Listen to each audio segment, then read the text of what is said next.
histoire, c'est ici le nom albanien, et plus bas le nom, le royaume d'Atropatène. Alors qu'est-ce que c'est là? Alors albanien, bon, ça n'a rien à voir avec l'Albanie méditerranéenne, hein, c'est une coïncidence. En arménien, ça s'appelle Arvank.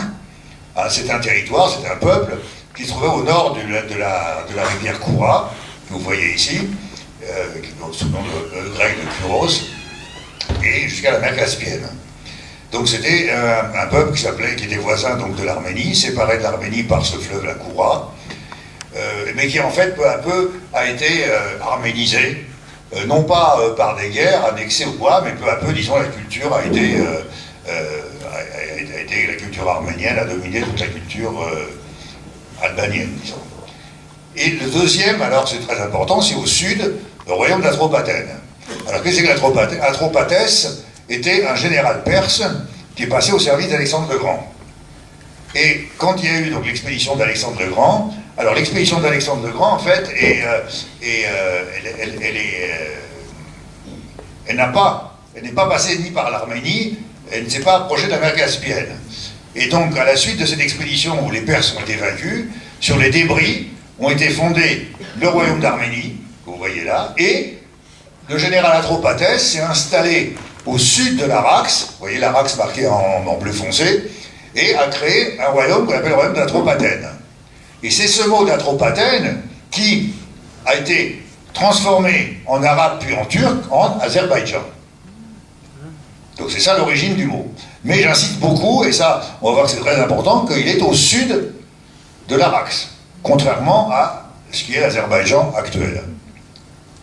Voilà, vous voyez ici, donc, ça c'est une carte qui représente ce qu'on appelle la Shralatsut, c'est-à-dire une géographie anonyme arménienne, dont on ne sait pas très bien si elle date entre le 5e et le 8e siècle, qui représente les 15 provinces de l'Arménie. Alors vous voyez ici l'Artsakh, à droite, qui est donc l'une des 15 provinces de l'Arménie, et c'est ça qui va être le noyau le Karabakh, c'est un mot persan qui veut dire le jardin noir.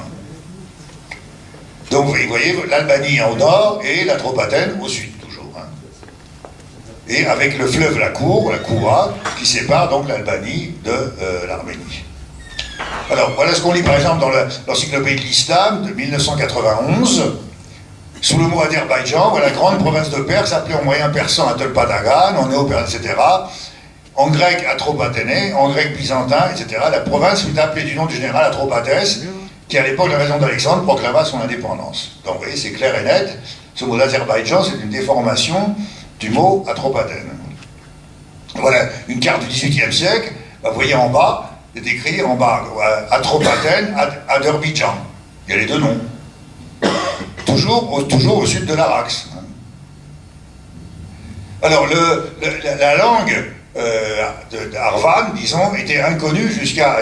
On savait qu'il existait un alphabet et une langue, mais on n'en connaissait pas les détails jusqu'au moment où ont été découverts au Maternadalan, dans les années 1970, un manuscrit en Arvank, en albanien, et plus tard, au monastère Sainte-Catherine du Sinaï, ce palimpseste, vous excuserez la qualité médiocre de la reproduction, un palimpseste, c'est en fait un manuscrit sur lequel a été rajouté un texte.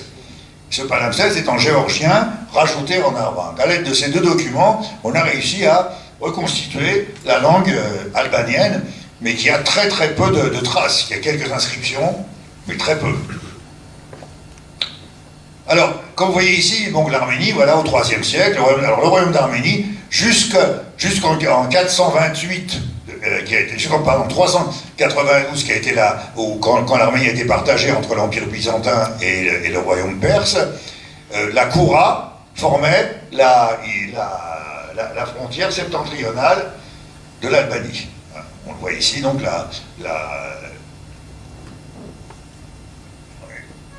voilà, la Koura ici, c'est la frontière septentrionale de l'Arménie qui séparait donc l'Arménie de l'Albanie du Caucase. Alors le problème, c'est quand il y a eu la chute du royaume d'Arménie, la partie occidentale a été annexée à Byzance, la partie orientale annexée au royaume sassanide de Perse en 428. Alors les Perses ont inauguré une politique, mais qui est constante chez tous les royaumes ou les empires coloniaux, divisés pour régner. C'est-à-dire que là, ils ont séparé l'Artsakh de l'Arménie. Ils ont fait une division provinciale, qui s'appelait les provinces s'appelaient les Marspana. Le Marspana d'Arménie avait sa capitale à Tvin, mais n'incluait pas l'Artsakh, comme vous voyez sur cette carte. Donc c'était séparé, c'est la première séparation, disons, de l'Artsakh avec l'Arménie. Et l'Albanie, au nord de la Koura, s'appelait l'Arlam. Après les Perses sont venus les Arabes, même chose. Même chose, vous voyez ici les divisions provinciales avec ces lignes bleues. Eh bien, le 3 représente la province d'Arménie, et non seulement l'Artsakh, mais même le Sunnique en a été séparé, pour être rattaché à la province d'Albanie. Toujours divisé pour régner. Alors, une autre chose qui est très importante, c'est qu'il y avait, depuis le début, un catholicossat. À côté du catholicossat, donc de toute l'Arménie, catholicossat Menaios, qui siégeait à différents endroits, qui sont marqués ici en rouge, il y a eu un catholicossat d'Albanie. Mais c'est très clair ici, ce catholicossat d'Albanie, alors que, d'après les historiens, tous les historiens étaient en fait dépendants du catholicos d'Arménie. C'était une sorte de sous-catholicossat. Alors, plus tard, au XVIIe siècle, toujours donc l'Arménie séparée, alors cette fois-ci entre l'Empire byzantin et le royaume perse. Alors, dans le royaume perse, qui était au moment de la dynastie safavide, il y a eu donc dans le royaume perse la création de cette entité, qui est marquée par la flèche bleue, là, qui s'appelait en fait les 5 Mélikas de l'Artsakh. Mélika, c'est le Mélik, c'est le roi en arabe, les Mélikas, donc c'est les principautés, disons. Les 5 principautés de l'Artsakh, les voilà soulignés en bleu, du nord au sud, les 5 principautés, les 5 Marspana de l'Artsakh. Donc qui étaient reconnues comme une région autonome, pas indépendante bien sûr, mais une région autonome dans le royaume de Perse. Alors, on va voir une carte datant de 1901, une carte en anglaise datant de 1901, et voilà, vous voyez ce qui est souligné en rouge, vous avez Azerbaïdjan. Et au nord, en vert, eh ben, c'est l'Arax. Toujours au sud. Alors plus précisément, vous ne trouverez pas une seule carte antérieure à 1918 dans laquelle le mot Azerbaïdjan soit au nord de l'Arax. C'est toujours au sud, c'est l'héritier de l'Atropatène. Et c'est donc le nord de l'Iran. Voilà pareil. Alors, en revanche, voilà, là vous voyez un atlas de 1929, et là, brusquement, regardez, Azerbaïdjan en bleu, il est passé au nord de l'Arax. Alors ça, c'était... Qu'est-ce qui s'est passé? Bien, en 1900, quand il y a eu en 1917, quand il y a eu la révolution russe, donc l'armée russe s'est retirée du Sud-Caucase, et au Sud-Caucase cohabitaient 3 peuples. C'était les Géorgiens à l'ouest, les Arméniens au centre, et les Tatars à l'est. Ça s'appelait les Tatars. Alors, qui ont formé chacun 3 républiques, évidemment avec des problèmes frontaliers énormes entre elles, qui sont appelées, les 2 premières naturellement Géorgie et Arménie, la 3e, qui devait normalement s'appeler Tataristan, eh bien, a usurpé le nom Azerbaïdjan. A usurpé. Donc c'est pour ça que l'Azerbaïdjan qui est passé au nord de l'Arax. Et ce qui est intéressant, vous voyez ici, c'est que l'ambassade iranienne en 1918 a protesté, estimant à juste raison que c'était une usurpation. Et vous voyez, dans son courrier, l'ambassade iranienne informait que l'ambassade... Alors voilà, et des citations, l'ambassade impériale de l'Iran ne reconnaît pas l'existence d'un État indépendant nommé République d'Azerbaïdjan. Ne reconnaît pas. L'Azerbaïdjan, c'est d'ailleurs encore maintenant, c'est le nord de l'Iran, l'ancienne Atropatène. Alors voilà un atlas des peuples musulmans en 1957, donc un atlas historique. Alors vous voyez ici cette carte, c'est le Moyen, alors en bas c'est marqué le Moyen-Orient au milieu du 19e siècle. Et vous voyez souligné en bleu l'Azerbaïdjan au sud de l'Arax. On est au 19e siècle. La carte suivante, on est en 1920, le mot Azerbaïdjan, alors là c'est encore pire, non seulement est passé au nord de l'Arax, mais couvre les deux. Et c'était ça, la crainte des Iraniens. C'est qu'il y ait une sorte d'impérialisme. D'ailleurs, au début, au début, les Tatars voulaient désigner leur république Azerbaïdjan du Nord, sous-entendant qu'il y a un Azerbaïdjan du Sud et que les deux devraient être réunis. Ce qui était un dépeçage de l'État iranien. Alors, voilà toute disons, la propagande azérie est fondée là-dessus. Nous, on est les descendants des Albaniens et on est maintenant les Azerbaïdjanais. Et voilà, regardez un peu un papier de propagande qu'on distribuait à Paris il y a quelques années, ce qui est souligné en rouge. L'État azerbaïdjan remonte à plus de 500 siècles. Vous vous rendez compte? Bon, alors que l'Azerbaïdjan, quand est-ce que sont les Azéris actuels? C'est les Turcs. Donc ils sont arrivés là avec les Turcs au XIe siècle, au milieu du XIe siècle. Hein? Et bien ça, si on compte, ça fait plus de 500 siècles. Bon, de curieuse manière, comme l'a rappelé Yves, et j'étais pour un ancien mathématicien comme moi, ça paraît bizarre. Voilà, on remonte à plus de 500. C'est-à-dire qu'ils s'approprient tout à la fois, les deux, l'histoire de l'Albanie et de l'Azerbaïdjan. Et voilà, regardez les sites principaux qui se trouvent sur les territoires occupés, c'est-à-dire la République d'Arsar actuelle, sont le monastère de Gandzasal, qui est un des plus beaux monastères arméniens, c'est devenu un monastère albanien, donc azéri.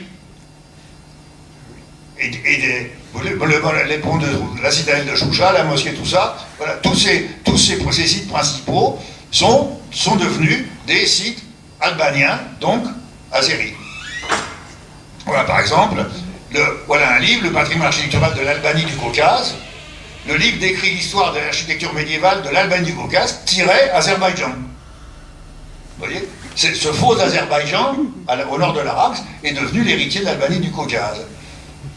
Et du coup, l'Azerbaïdjan peut se vanter d'avoir un nombre important d'autres monuments moins étudiés datant de l'Albanie du Caucase. En fait, il s'agit des monuments arméniens. Il s'agit de monuments arméniens, voilà, comme Gandzasal, le fameux Gandzasal, qui était d'ailleurs le siège du Catholicosa arménien d'Albanie. Et vous voyez comme c'est devenu le monastère de Gandzesel. Turquisation du mot. Gandzasal, c'est devenu Gandzesel. Et la région de Kelbajal, c'est devenu Kelbejel. Tous ces noms turquifiés. Il y avait à l'époque, donc au XIIIe, XIVe siècle, plusieurs royaumes arméniens, que vous voyez ici à droite, dans ce territoire au sud de la Koura, c'est-à-dire à l'est de l'Arménie, avec ces dynasties, les Dopians, les Vartans. Alors les plus importants étant les Djalalides, installés à Gandzasal. Eh bien, voilà ce qu'il est dit dans la propagande azérie. Le Hassan Jalal, le grand-duc, a uni les principaux tyran et a été couronné roi de l'Albanie. C'est un terme qui n'a jamais existé. Jamais. Le roi de l'Albanie n'a jamais existé. Hassan Jalal était un seigneur qui était vassal de l'entité arménienne. À l'époque, vassal du royaume d'Arménie, qui à l'époque était en Cilicie. Et voilà son inscription, entièrement en arménien, c'est pas de l'albanais, ça c'est de l'arménien, sur son principal, sur Gandzasal. Et regardez la deuxième ligne, il dit Yes, Nevast, Zara, Halal, Dole, Hassan. C'est-à-dire moi, l'humble vassal, serviteur, Hassan Jalal. Il se présente lui-même comme ça. C'est assez curieux pour un roi d'Albanie quand même, de se présenter lui-même comme ça. Oui, à Stodzo, oui. Exact, oui. Il y a le hype, vassal des points. Voilà. Alors voilà une autre inscription à Dadivan, à côté, pas loin de Gandzasal, toujours en alsa, entièrement en arménien. Il n'y a pas une inscription en azéri, c'est-à-dire en turc. Voilà, ça c'est le tome 5 le recueil des inscriptions arméniennes, publié donc à Yerevan en 82. Le tome 5 est consacré à l'Artsakh. Toute l'inscription de l'Artsakh, regardez la dernière page, 1071. On a relevé 1071 inscriptions, plus ou moins longues, en arménien, dans l'Artsakh. Alors, le problème, donc, est devenu plus aigu au moment de donc, quand la Russie, comme je vous ai dit, donc, a quitté parce qu'il y avait la guerre civile au nord du Caucase. Alors, le fameux général Andranik devait normalement résoudre le problème, c'est-à-dire donc de l'annexion définitive de l'Artsakh à l'Arménie. Le problème, c'est que l'Artsakh, comme vous savez, à la fin de la Première Guerre mondiale, les Français et les Britanniques se sont divisés les zones d'influence. L'Artsakh tombait sous la zone d'influence britannique, et les Britanniques jouaient le jeu de la Turquie. Et donc, ils ont interdit au général Andlanik, qui allait en Artsakh pour terminer l'annexion, ils l'ont interdit, et voyez lui-même qui écrit, il a toujours reconnu que c'était la grande erreur de sa vie d'avoir cédé aux injonctions britanniques. Vous voyez, il écrit lui-même, ma progression en direction de Chouchi l'année dernière fut stoppée sur ordre du major général Thompson. Malheureusement aujourd'hui, je suis informé de mouvements de troupes et de contrats d'unité et de transfert de matériel de guerre au Ralabar et aux Angézoul. J'estime de mon devoir de vous informer que les armées du Ralabar et de la vaste région, etc., ne peuvent en aucun cas reconnaître quelque droit que ce soit de l'Azerbaïdjan sur leur territoire. Et ça, c'est Andlanik. Et ça a été le grand regret de sa vie, d'avoir cru aux promesses des Britanniques. En 1920, alors les Britanniques avaient nommé un gouverneur, un Turc fanatique, en fait, à la tête de la région de l'Artsakh, nommé par eux, qui siégeait à Chouchi, la capitale. Eh bien, en mai 1920, en une nuit, ce gouverneur, Khosrow Bey Sultanov, a fait raser la ville arménienne de Chouchi. Et voilà, vous voyez, Chouchi après la fondation de l'Azerbaïdjan en 1920. Et ce qui est intéressant, c'est de lire ce qu'il y a, l'avant-dernier paragraphe à gauche, c'est dit par Sergio Orjonikidze, qui était un Géorgien, qui était loin d'être connu pour son arménophilie. Loin de là. Et regardez ce qu'il dit lui-même. J'ai encore l'horreur de me souvenir des scènes que j'ai vues en mai 1920 à Chouchi. La belle ville arménienne était complètement détruite et reste en ruine, et on a vu des cadavres d'enfants et de femmes dans les puits. Voilà ce que dit le Géorgien Orjonikidze, qui était plutôt arménophobe qu'arménophile.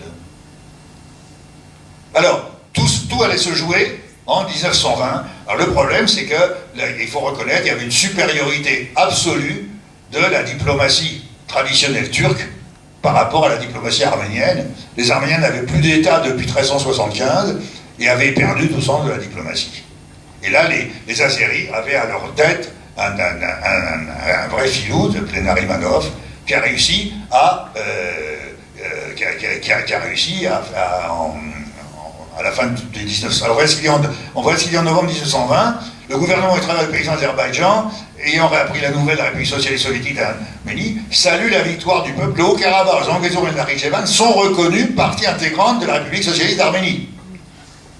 Voilà ce qu'il dit lui-même Narimanov, en novembre 1920.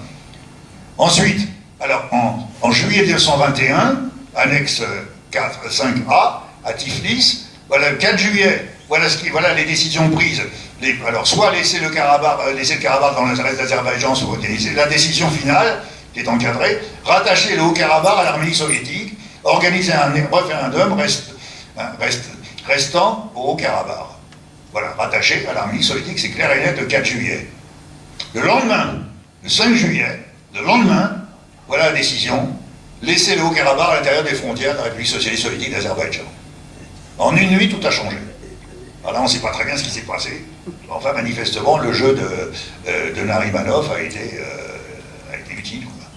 A été efficace. Donc voilà, tout ce que les Arméniens ont pu avoir, c'est à l'intérieur de l'Azerbaïdjan la création de ce qu'on appelle une région autonome. Bon, autonome, à l'époque soviétique, hein, qu'est-ce que ça veut dire, autonome? Mais enfin, c'était mieux que rien. Parce que ça reste quand même une base de discussion. Ce que n'ont pas, par exemple, les Arméniens du Djavark au sud de la Géorgie. Donc c'est quand même un petit quelque chose, quoi. Même si, regardez, le découpage est complètement on a l'impression vraiment qu'ils sont emmêlés les pinceaux dans ce découpage. 1928, guide soviétique, 1928, l'Azerbaïdjan, la majorité est constituée par les Turcs, 56%, et les Arméniens, mais surtout, dans ce même guide, le territoire autonome du Nagorno-Karabakh, ce territoire a une superficie de temps et une population de 158 âmes, entièrement, entre parenthèses, arméniens. Seulement. En 28 encore. Hein. Donc c'était sous autorité azérie. Et voilà la proportion d'Arméniens qui a décru de 1921 à 79, c'est les statistiques officielles soviétiques, mais en 79, c'était encore plus de 75%.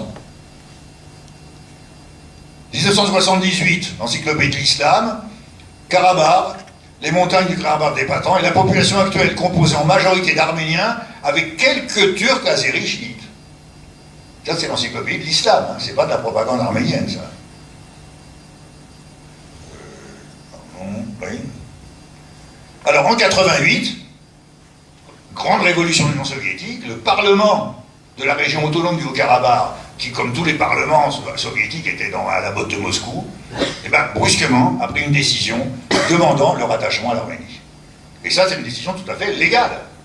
C'est le Parlement qui a voté à la majorité.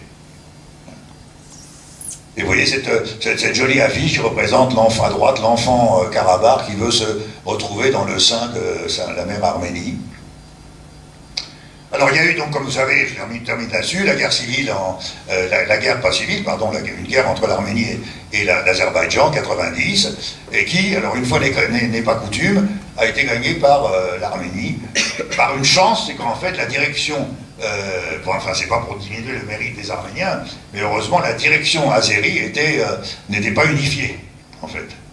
N'était pas unifiée. Donc maintenant, voyez, vous avez en pointillé la ligne de front, hein, et bon, il y aura des négociations évidemment et au centre, c'est la région autonome. Voilà donc voilà la situation actuelle, c'est la ligne de front, numéro 7, qui est tenue encore par les Arméniens, mais évidemment sous menace constamment des Azéris. Et voilà des expositions qui ont eu lieu à Paris, Azerbaïdjan, terre de tolérance. Dans toutes les municipalités d'extrême droite vendues à l'Azerbaïdjan, en particulier dans le 6e arrondissement, devant l'église Saint-Sulpice. Voilà ce que vous voyez là encore, vous voyez la mairie du 1er arrondissement, 4 place du Louvre, vous vous rendez compte?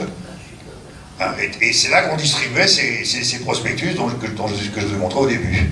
Et enfin, je termine sur cette image parce qu'elle est très intéressante. Elle se trouve à Mexico. Plutôt, elle se trouvait.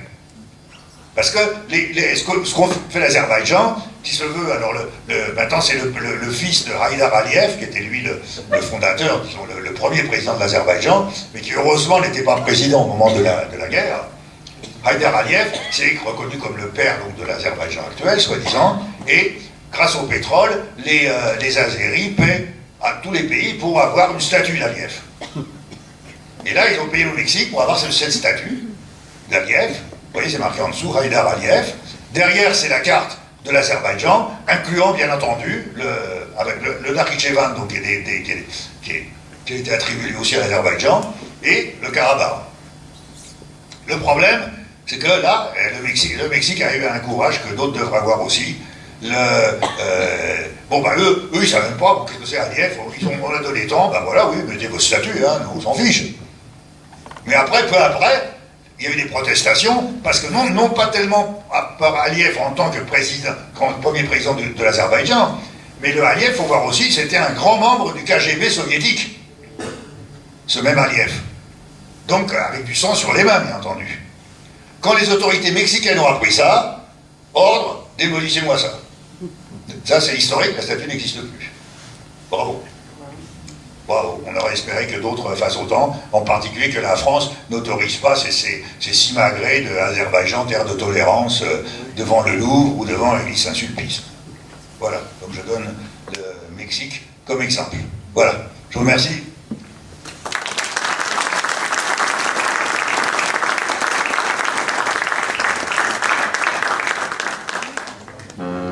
Merci à Claude pour sa présentation historique. Maintenant, je prends le relais pour vous présenter le volet artistique de l'héritage de la région. Et pour cela, je vais essayer de retrouver ma présentation. Voilà, qui est ici. Donc nous allons reprendre un petit peu des éléments de ce que nous verrons ensuite en bas, dans l'exposition. Alors avec Yves, nous avons pensé à faire une série de panneaux qui donnent une idée, si vous voulez, de la création artistique sur le territoire de l'Artsakh depuis l'Antiquité.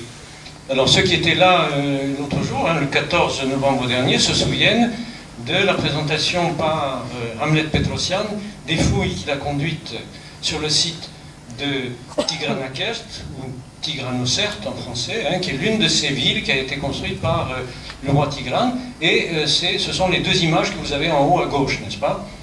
Donc ça, c'est pour illustrer la première strate attestée, fortement attestée, hein, de ce passé antique, de la période hellénistique et jusqu'au début de notre ère, par lequel donc cette région marque son appartenance à l'Arménie depuis l'Antiquité.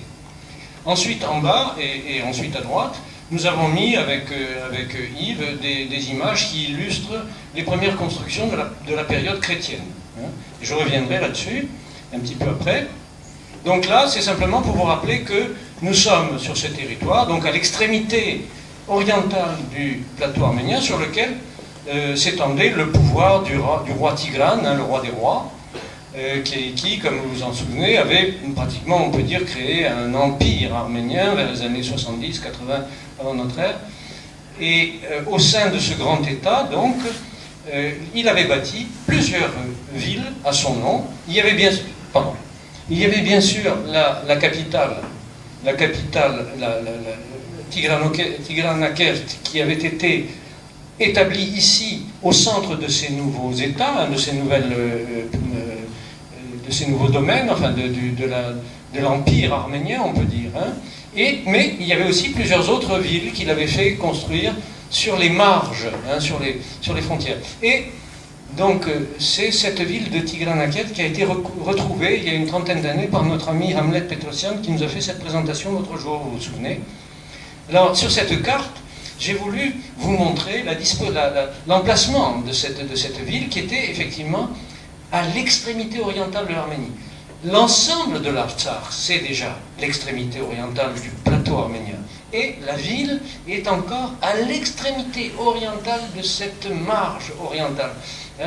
C'est absolument évident que le roi a fait bâtir cette ville, là, cette citadelle, pour protéger les abords, les limites orientales de son pays. C'est pour ça que je voulais vous mettre cette carte, pour que vous voyez bien où se trouve ce site, qui est véritablement là où les montagnes arméniennes s'achèvent et commencent les zones basses, les steppes, qui descendent vers la mer Caspienne. Alors, excusez-moi. Je ne vais pas maintenant détailler hein, ce site où l'autre jour, Hamlet Petrosian nous a présenté en particulier la partie fortifiée qui correspond à la citadelle, qui dominait certainement un grand ensemble qu'on n'a pas encore découvert, une grande ville qui devait se trouver tout autour de ce site. Ensuite, vous verrez en bas, nous présentons très rapidement donc les débuts du christianisme et dans cette région, et donc cela commence bien sûr par des mausolées, parce que les premières constructions finalement, ça a été des constructions qui étaient dédiées aux souvenirs des martyrs et aux personnalités que l'on vénérait dans des mausolées. Et alors là, vous avez une planche qui vous montre en général les mausolées en Arménie à l'époque, donc au tout début du christianisme, et vous voyez à l'extrémité droite, j'ai mis le mausolée de Saint Grigoris qui se trouve à Amaras. Et vous le verrez en bas aussi. Donc c'est l'une des toutes premières constructions du christianisme hein, dans ces régions. Cette construction a été refaite à la fin du 5e siècle et elle se présentait sous cet aspect-là. Vous voyez, c'est une salle comme ça avec un escalier qui permet de passer de part en part. Et là était inhumé Saint Grigoris, qui est le petit-fils de Saint Grégoire, qui était venu évangéliser ces régions, en particulier l'Albanie du Caucase, dont Claude vous a parlé, hein, au IVe siècle, et qui ensuite a été martyrisé et enterré ici. Et à la fin du 5e siècle, un roi d'Albanie du Caucase, Vachagan, a fait construire ce mausolée. Et par-dessus le mausolée, ensuite, au 19e siècle, on a construit l'église qui est en bas, vous voyez, l'église qui est ici en bas à gauche, elle date du 19e, et elle a été construite au-dessus du mausolée. Et c'est le site d'Amaras, je suis sûr que plusieurs d'entre vous y êtes allés, c'est un des hauts lieux du christianisme en Artsakh.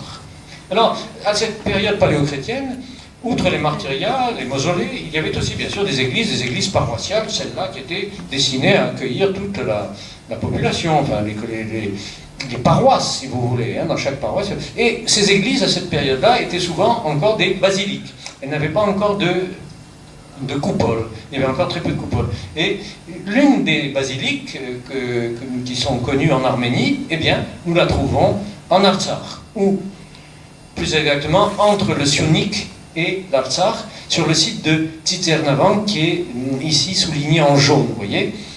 Alors ça aussi, vous le verrez en bas.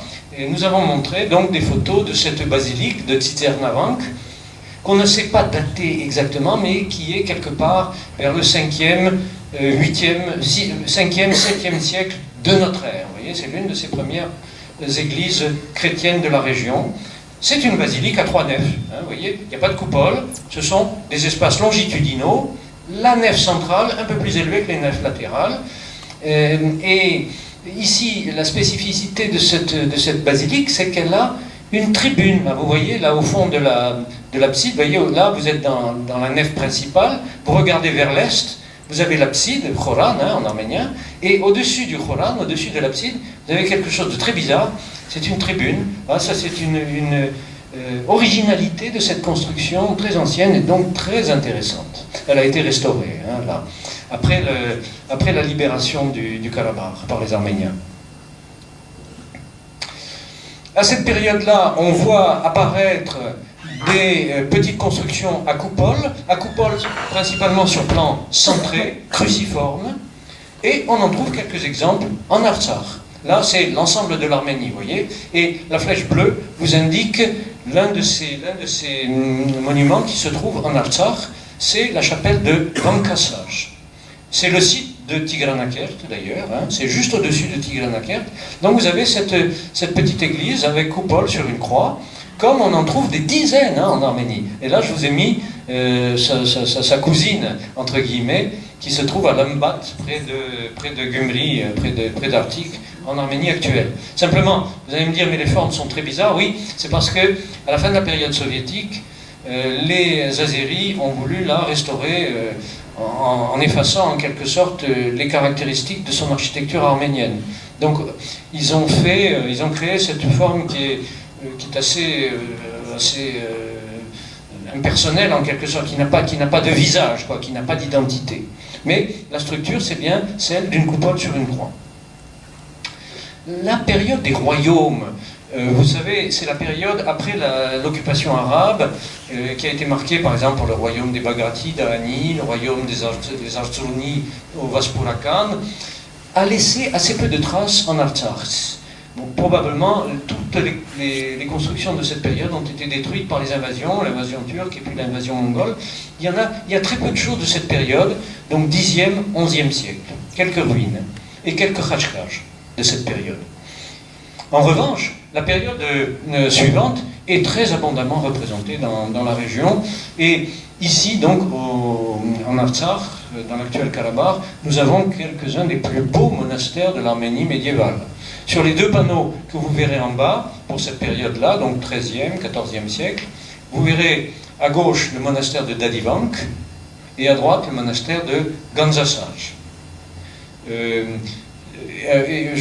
J'attirerai, quand nous descendrons ensemble et que nous regarderons, je voudrais attirer votre attention sur la peinture qui est ici à gauche. Je ne vous l'ai pas mise là parce que je n'ai pas le droit de le faire. C'est une amie qui m'a demandé de ne pas montrer, de ne pas publier cette photo. Donc, mais je vous la montrerai sur le panneau qui est en bas parce qu'elle vient d'être découverte, redécouverte. Elle était couverte de suie, de poussière. Et c'est une restauratrice italo-suisse qui l'a rendue à la vie, en quelque sorte, il y a quelques années. Donc là, c'est Dadivank, nous en reparlerons. Et puis ici, donc, Ganzasaj. Alors, quelques images pour détailler un petit peu. Dadivank est très intéressant parce que c'est le seul monastère d'Arménie qui a conservé un aussi grand nombre de bâtiments qui le composent. Vous voyez, il y a, alors ce qui est tout spécialement digne d'attention, c'est que ce monastère comporte 3 groupes fonctionnels, 3 fonctions. En haut, en particulier là où il y a les couleurs rouges, ce sont les édifices cultuels, églises, chapelles et espaces autour des églises et des chapelles. Juste en dessous, vous voyez, la série horizontale de bâtiments, ce sont les bâtiments qui sont destinés aux activités de la communauté monastique, en particulier le réfectoire, le scriptorium, hein, là où on copiait les manuscrits, c'est très très important, et les espaces annexes. Et puis à l'extrémité gauche, vous voyez là, sur le côté gauche, vous avez des bâtiments résidentiels. Donc des cellules pour les moines, et puis le lieu d'habitation de l'abbé, du supérieur du monastère. Donc ça, évidemment, c'est très très précieux parce qu'on n'a pas ce genre d'organisation aussi détaillée et aussi complète dans les autres monastères de l'Arménie médiévale.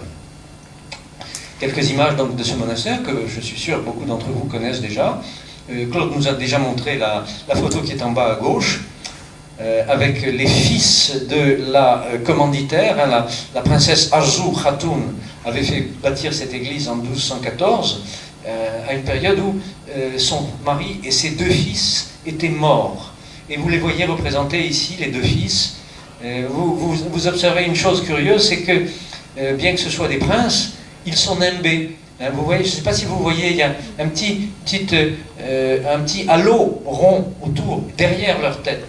Eh bien, c'est tout simplement parce qu'au moment de la construction de l'église, ils sont morts, et en quelque sorte, en tout cas pour la princesse commanditaire, eh bien, ils ont en quelque sorte le caractère de saint, si vous voulez. Hein. C'est ce qui leur vaut d'être nimbés. Et à droite, donc, vous avez cette belle église. Alors, l'autre monastère, l'autre grand monastère de la région, c'est Gandzasaj. Gandzasaj qui a été, Claude le disait, le siège d'un catholicosat, le catholicosat d'Albanie, et qui aujourd'hui est encore le siège du prélat de la région. Hein. C'est donc le centre religieux de l'Artsakh. Très belle construction, très bel ensemble de construction, donc du début, enfin de la première moitié du XIIIe siècle jusqu'à 1261. Donc c'est une structure tout à fait caractéristique des monastères arméniens que vous connaissez bien sûr. Hein. Vous avez l'église, alors là vous voyez sur l'image, sur la photo à gauche, sur le plan à droite, hein, l'église à coupole bien sûr, avec une couverture en ombrelle, un dôme en ombrelle, structure très répandue en Arménie à partir du XIe siècle, et en particulier au XIIIe. Hein. Donc l'église, et puis devant l'église, devant ça veut dire à l'ouest, le Gavit ou Jamatoun. Alors ceux qui étaient ici le 14 novembre, il y a donc 2 semaines, se souviennent de la présentation par Nazeni Galibian de ce type de construction, hein, Jamatoun, Gavit, devant les églises. Et bien ici vous en avez un très bon exemple. Alors là, nous avons mis, et vous verrez en bas, une photo de l'intérieur de l'église, qui est tout à fait caractéristique des églises de cette période, avec une coupole qui s'appuie sur des supports qui sont rattachés au mur. Vous les voyez là, les supports qui sont rattachés au mur. Hein, ça donne à l'architecture arménienne des structures compactes et résistantes. C'est très important dans un pays à forte activité sismique, ce genre de structure. Là, vous voyez des détails de cette très belle église. Donc façade avec colonnade, arcature aveugle, et sur le tambour, c'est-à-dire sous la coupole, mais du côté extérieur, vous avez des représentations sculptées des membres de la famille princière qui a fait construire le monastère. Vous les voyez là. Et puis là, vous êtes à l'intérieur du Gavit, du Jamatoun, avec ces très jolies croisées d'arcs, hein, 2 paires d'arcs qui se croisent, pour porter cette lourde voûte de pierre dont la partie centrale est découpée en stalactites, là où précisément pénètre la lumière, et donc anime cet espace d'un jeu très riche d'ombre et de lumière sur les multiples facettes de ces stalactites. Donc ça, c'était pour vous donner une idée de ce grand essor au XIIIe, XIVe siècle. Il est intéressant de voir qu'il y a aussi quelques monuments musulmans, très peu, mais quelques-uns. Ici, à l'extrémité orientale de la région, nous vous avons mis, on a jugé bon avec Yves de mettre ce mausolée musulman, qui est l'œuvre d'un architecte qui a signé du nom de Shahik. Nous sommes au début du XIVe siècle. Eh bien, figurez-vous que le même Shahik a construit à la même période, en Arménie proprement dite, un autre mausolée que je n'ai pas mis, j'aurais dû le faire, ce sera pour une autre fois si vous voulez, qui se trouve à Yerevan, pas loin d'Ashtarak. Entre Ashtarak et Yerevan, il y a une chapelle funéraire qui a été construite par le même Shahik. Donc vous avez un architecte arménien qui a travaillé en Arménie en Arménie, dans la région de Aragazotan, pour ses compatriotes arméniens, et qui a travaillé aussi pour un prince probablement turc, et qui a bâti ce mausolée. C'est très intéressant de voir la présence de cette signature commune à ces deux bâtiments. Et ensuite, en dessous, là, vous avez des constructions qui sont de la période tardive, 17e et 19e siècle. Alors là, c'est cette église du 19e, qui est en bas à droite, que je détaille un tout petit peu. C'est la fameuse cathédrale de Chouchi, qu'on appelle aussi Razamtchetzots, et Polkic, Saint-Sauveur, qui date donc de la fin du 19e siècle.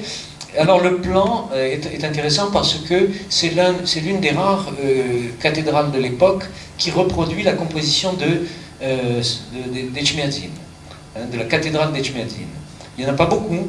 Il y en a une à Saint-Adé, en Iran, et puis il y en a une ici, au Calabar. Ce sont des églises très importantes qui, ainsi, donc, servent de référence, qui renvoient, si vous voulez, à la cathédrale d'Echmiadzin. La voici maintenant. Ça, c'est une photo que j'avais prise à l'époque soviétique, quand j'étais allé là-bas. Et puis ici, vous voyez, depuis donc, la libération de la région, l'église a été entièrement restaurée et elle a maintenant cet aspect magnifique. Alors, le deuxième volet de notre présentation dans les panneaux en bas, comme vous le disait Yves tout à l'heure, c'est l'enluminure. Il n'y a pas un très grand nombre de manuscrits enluminés qui nous sont parvenus de la région de l'Artsakh. Quelques pièces seulement. Probablement, il y a eu beaucoup de destruction et beaucoup de ces manuscrits ont dû disparaître parce qu'on en a très peu. Et les enluminures qu'on y trouve sont d'un style naïf, modeste, simple, très peu de couleurs, pratiquement pas d'or. L'or coûte très cher. Il n'y avait pas d'or dans ces manuscrits qui sont conservés, les quelques manuscrits. Et vous voyez un style linéaire, très stylisé, mais une force d'expression qui est très appréciable. Alors je vous ai mis quelques détails pour que d'ores et déjà vous fassiez une idée de ce que vous pourrez également voir en bas, avec, donc, vous voyez des scènes très simples, peu de couleurs, des figurations en aplat, hein, mais une certaine attention portée au côté décoratif. Vous voyez en particulier le temple qui est représenté à droite, avec ses colonnes et son toit, et puis avec les oiseaux sur le toit, les 12 oiseaux qui sont probablement un symbole des 12 apôtres. Tout ça est traité avec une attention toute particulière à la valeur décorative du dessin. Et puis, ici, nous avons estimé intéressant avec Yves de vous montrer ces images de la scène, hein, donc du repas pris par le Christ avec les apôtres, parce qu'elle nous montre une particularité stylistique tout à fait exceptionnelle, qu'on ne trouve nulle autre part. Et on la trouve 2 fois en Artsakh, sur des manuscrits différents. Donc, il y avait une espèce de tradition, ou une interprétation propre à cette région, qui a ceci d'étonnant que le Christ est présenté soit, comme vous le voyez en bas à droite, de face, soit, comme vous le voyez en haut à gauche, de profil face, plus ou moins, mais les apôtres, eux, regardez, on ne voit que leur tête. On a l'impression que l'image a été prise d'en haut. Hein? C'est extraordinaire, on n'a jamais vu ça ailleurs. Donc ça nous a paru très très intéressant, et nous avons voulu vous le montrer. Alors, troisième chapitre, bien sûr très, très important, c'est celui des Khachkars. Il y en a beaucoup en Artsakh. Et ils illustrent pratiquement toutes les périodes de l'histoire de ce grand art arménien, hein, celui des plaques de pierre ornées de la croix. Donc on trouve en Artsakh des khachkages du type primitif, si vous voulez, ou le plus ancien, celui que vous voyez en haut à gauche. Les deux pièces que vous voyez en haut à gauche sont anciennes. Anciennes, pour les khachkages, ça veut dire 9e, 10e, parce qu'il n'y a pas de khachkaj antérieur au 9e. Et ensuite, vous voyez les khachkages, en particulier là, sur la partie gauche, donc à droite et en bas, qui illustrent l'âge d'or de l'art des khachkages, qui est donc les périodes principalement du XIIIe, XIVe siècle.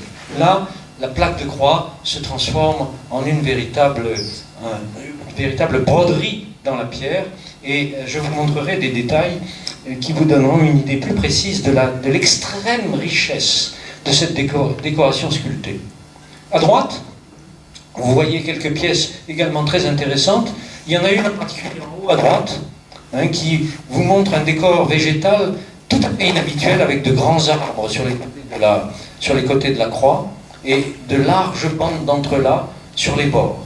Et l'image que j'ai voulu vous mettre en bas à droite, elle est importante pour des raisons artistiques, iconographiques, parce que le dessin est très intéressant, mais aussi pour sa valeur sentimentale, parce qu'il s'agit d'un site, le site de Getachen, au nord de l'Artsakh, qui a été pris par les Azéris en 1991, et dont la population a été chassés ou massacrés, et les vestiges arméniens ont été détruits.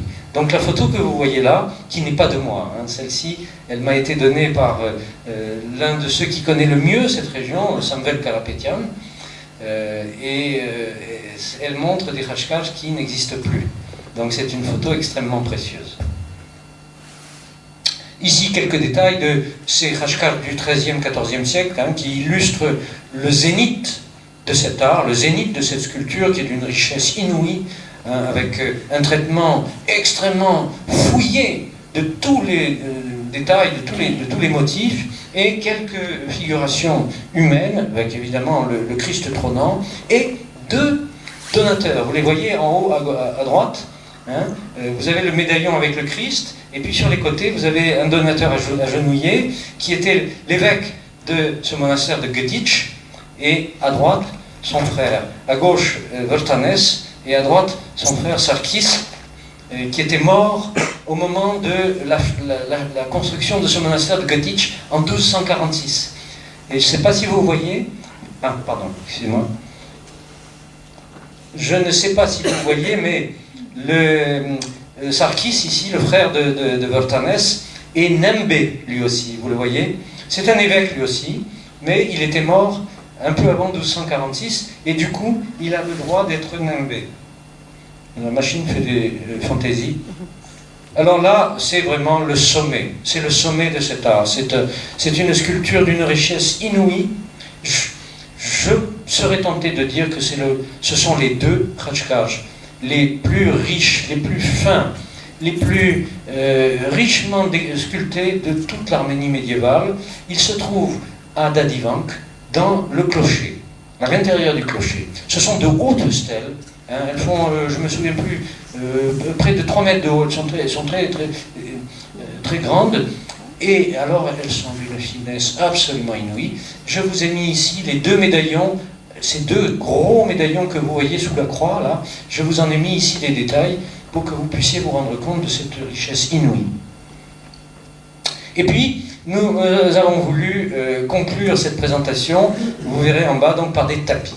Les tapis, c'est un art qui est très abondamment représenté aussi en Artsakh, comme les khachkages. Beaucoup de tapis. On a beaucoup produit ici, et la grande importance de la production des tapis en Artsakh, de même qu'en Sionik, donc dans la région voisine qui est aujourd'hui en Arménie, c'est de porter très souvent des inscriptions arméniennes, des inscriptions en arménien.